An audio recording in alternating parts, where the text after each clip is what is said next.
Mesdames et messieurs, bonjour et bienvenue à votre émission favorite.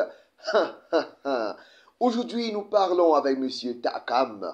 Monsieur Takam, bonjour. Bonjour, bonjour, bonjour. Waouh, vous êtes très habillé ce vendredi. Alors dites-nous, où est-ce que vous prenez souvent vos habits? Hey, j'achète mes habits à la boulangerie.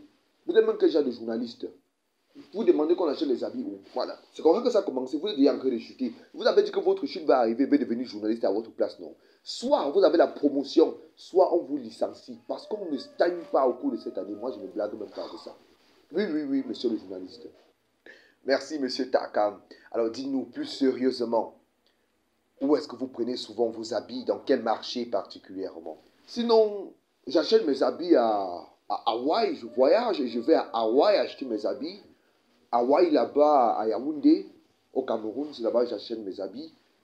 Mais sinon, quand même, la première fois que j'ai voyagé, monsieur le journaliste, vous voyez, je parle comme un voyageur. Je suis parti en Europe dans mes rêves et j'ai pris les 1 million que j'avais ramassé dans mes rêves. Et on me donne la chaussure, on me dit c'est 15 dollars. Je dis que 15 dollars, le dernier prix c'est combien? On dit que non, on ne discute pas le prix. Hey! On ne discute pas le prix de la chaussure. Ici au pays, j'ai compris que le marché en Europe et au Cameroun, c'est deux mondes différents, monsieur le journaliste. Ici au pays, tu prends la chaussure. La chaussure, c'est combien? Le gars, d'abord, il taxe d'abord très mal. Il dit que la chaussure, c'est 30 000. Tu dis que mon père, j'ai 2 000. Que non, mais c'est 30 000. Hey, souvent que tu vas dire 30 000 comme ça, je vais seulement retirer 30 000. Le commerce au Cameroun, c'est la communication. On discute. Je vais vous dire quelque chose, monsieur le journaliste, qui m'a toujours marqué. Nous, lorsqu'on a eu notre Master 2 en communication, ma promotion et moi, nous sommes partis, on a posé nos dossiers dans des grandes entreprises de la place et on nous a recrutés à cause de nos compétences. On nous a mis vigiles. On était vigiles. À force d'être vigiles, on s'est rendu compte que non, les vigiles, ça ne parle pas. Il fallait qu'on mette nos compétences en avant en travaillant un métier où on va mettre notre voix, la communication en avant. Alors nous sommes partis dans la vie active, nous sommes lancés dans le marché.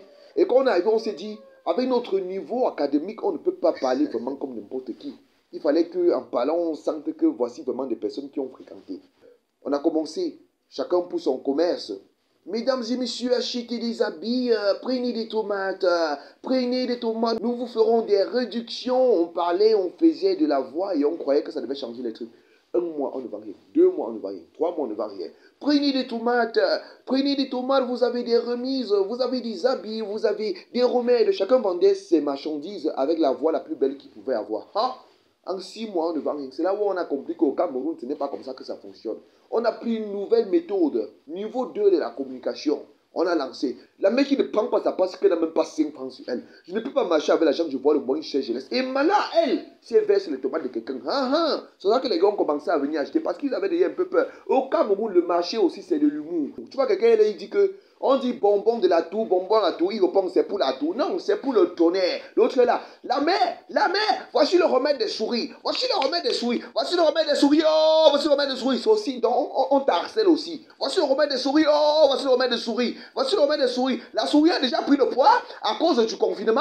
Achetez le remède des souris. D'autres maintenant, c'est quand tu donnes les mauvaises idées. Tu vois comme moi, quelqu'un qui va dire un truc comme éliminer le bailleur, gagner la maison. Éliminer le bailleur, gagner la maison. Et dit qu'au Cameroun, le marché, vraiment, c'est quelque chose de formidable. C'est quelque chose de particulier. Je peux entendre des trucs comme mon père vient, non? Elle te connaît, père. Ma mère vient, non? Il y a de la familiarité. Le marché au Cameroun, c'est quelque chose de particulier. Et maintenant, ceux qui viennent avec l'autorité, lui, ne discutent pas les. Moi, je suis le commandant des bombes. Voici le commandant des bombes. Quand j'arrive au marché, tous les bombes se mettent au garde-vous. Beaucoup m'ont réservé les cornichons, les régimes de plantain pour me dire merci. Donc, tu vois, il y a de l'humour, il y a du style, et c'est ça qui fait la beauté vraiment du marché au Cameroun. Tu vas entendre des trucs comme les réductions incroyables. C'est 500 la glace, ce n'est plus 1000 francs. C'est 500 la glace, ce n'est plus 1000 francs.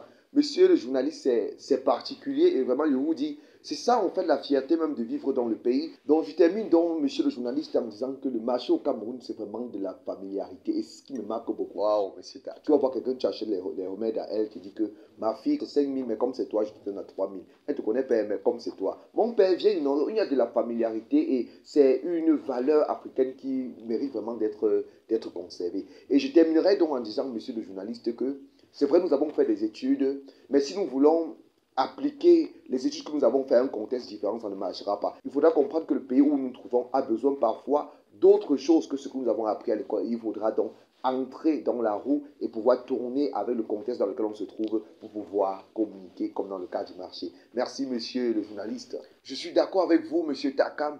Effectivement, le continent camerounais a des particularités. Il faudra être capable, après avoir obtenu nos diplômes, de se fondre dans cette particularité pour pouvoir créer de la valeur ajoutée.